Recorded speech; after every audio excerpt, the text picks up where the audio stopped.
If you struggle to control watercolor and it seems like it's controlling you, then watch this method to pour watercolors to achieve a glow like you've never seen. If you can put a drawing on watercolor paper, apply masking fluid, and dilute paint, then you have all the skills you need to pour your way to a glowing watercolor. Plus, I'll give time-saving techniques on how to get your values right before you start your painting. You can see on the screen that I have the reference photo that I'm going to work from, some Shasta daisies. To prepare the paper, I have made a printout of the flowers that I could trace, and this is just a black and white rendering of the photo. I use this app called C Value and set it on 4 levels. You have 2 values, 3 values, and 4 values, or just a black and white rendering of your photo. And this is helping me see the value. When I learned how to do watercolor pouring, I didn't have an app like this. I had to figure out the value on my own. So this is a great time saver. Here's what the drawing looks like. Mostly I traced it using transfer paper. Some of it I drew in. I didn't draw in every single stem. I drew in enough stems that, or I traced in enough stems that I felt that it was going to give the information that the viewer would need. The next step is for me to preserve the whites. So all these white petals, and not all the petals are white, there are shadows on them. If the area is white, I'm going to preserve it, and so I'll have white masking fluid over all the white areas, and then I'm going to pour on my first layer. I've recently started using this particular masking fluid, and at first I was worried because it's much thinner than the masking fluid I'm used to using, but it worked just fine. Now for the masking fluid setup. I'm using these little cough syrup cups. I use 2 cups of water. I have these Royal and Land Nickel rounds. They have these golden Taklon bristles, which are really good for this, and they're also very inexpensive, so if something happens to them, I won't be unhappy.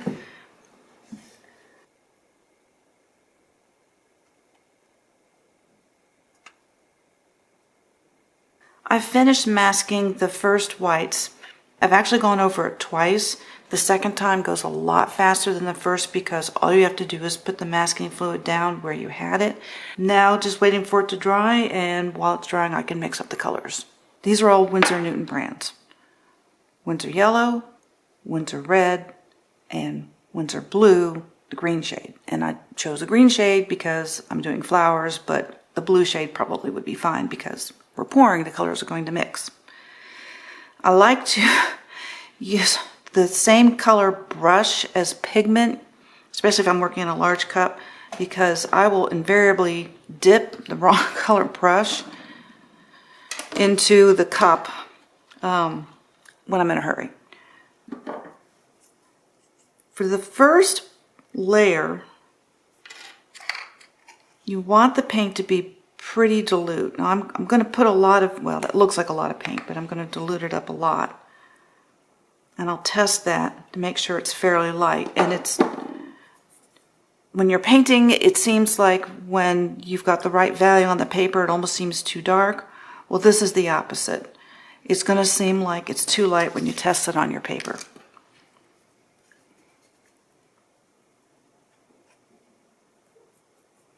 So I put the pigment in the cup and then try to blend it at the edge. And I don't know if any of you are sushi lovers, but when you mix up wasabi, you kind of do it the same way, where you put a little bit of wasabi in and a little bit of soy sauce.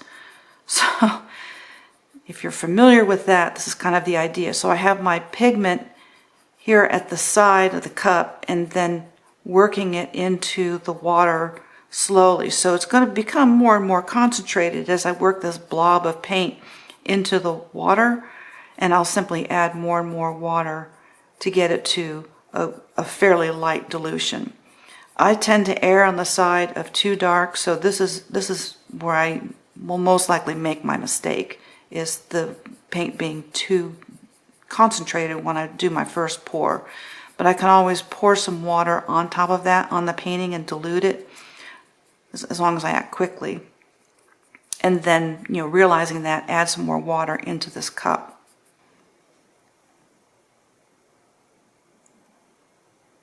And just dilute that up. The reason for these particular colors, which I didn't adhere to when I did the pink lily, if you saw that video, is these are staining. That's pretty light. And I would normally think that's too light, but I'm going to go for it because I think that that's going to work. I want to make the paper very wet. So trying to get these centers of these flowers.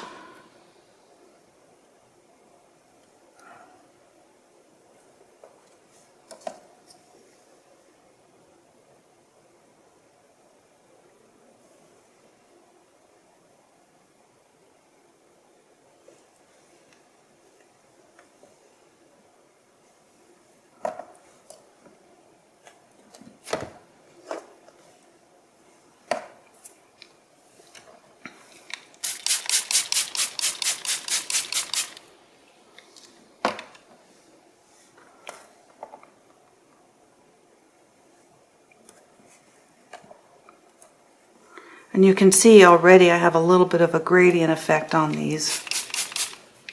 But I'm going to add a little more value.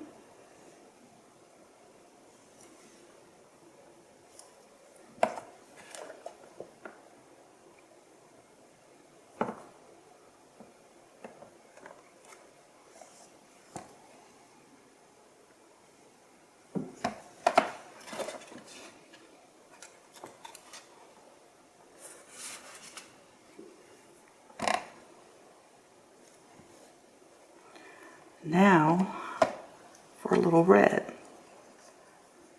This is more of the experimental color, honestly. This is me being nervous.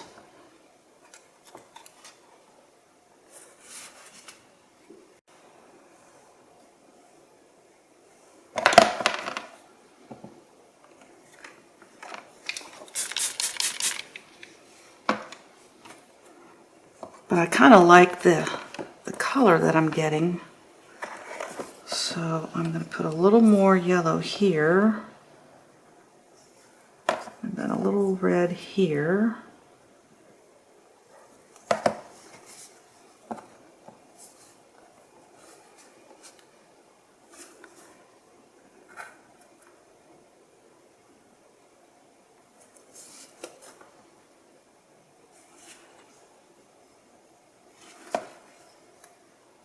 Same thing here.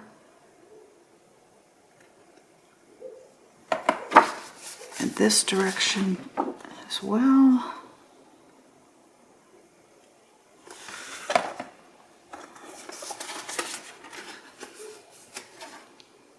And as much as I checked that red, that is a lot darker than I thought it was going to be.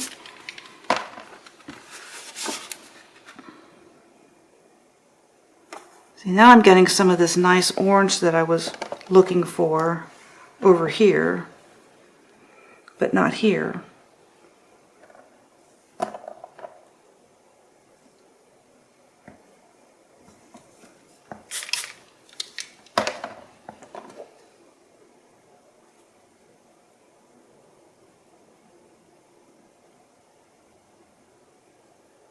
I don't know if that'll dribble into there or not. Let's see if it'll make it.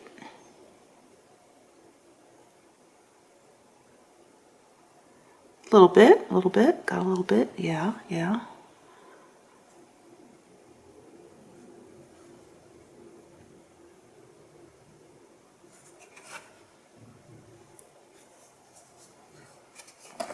Okay, now let's see. I don't know if that's drying or not, but I'm going to get a little crazy here.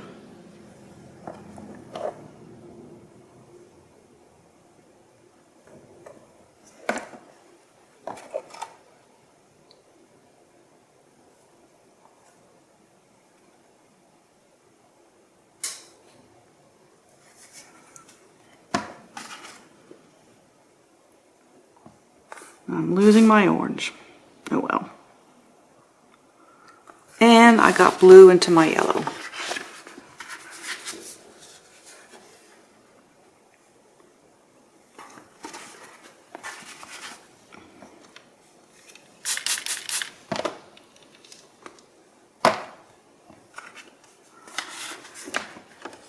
Which happens.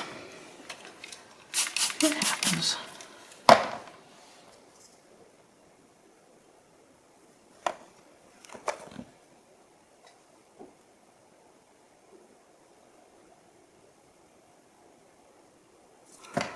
Okay.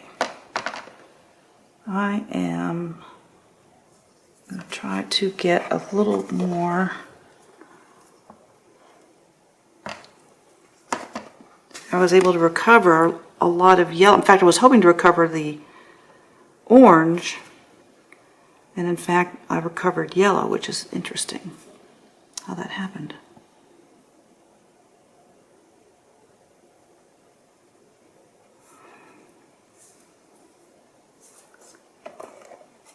My cups are moving around. See? They're floating around. Let's see if you can see that. Okay. So here's the other thing I want to do over here.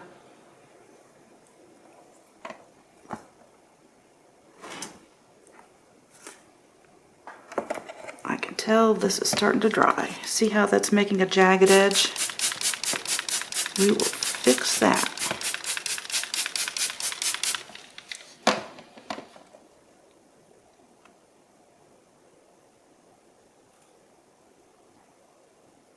Now the other place I want some green is up here.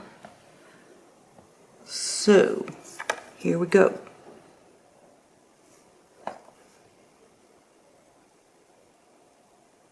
Now if I were working on stretched paper, I might not be dealing with this warping. I think it would warp some.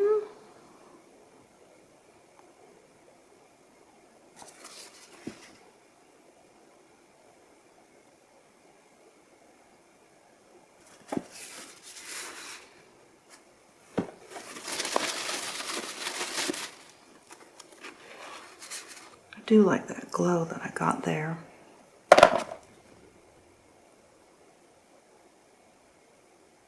I am making a mess.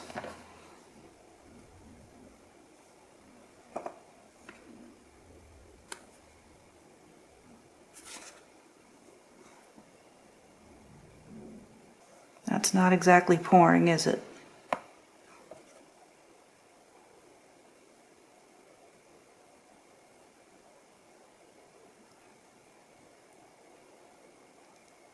Oh, that had started to dry. I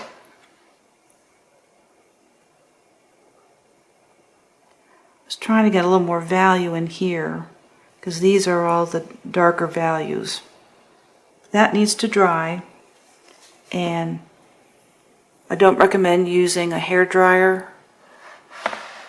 I recommend letting it dry naturally. Now you could wait for it to go all night, but I probably don't want to do that. And a trick you can do is set it near a space heater that's on low and doesn't have a strong fan going, which I might do. The other thing is that if you're close to outdoors and it's a sunny day, you can lay it in the sun and it'll dry quicker that way too.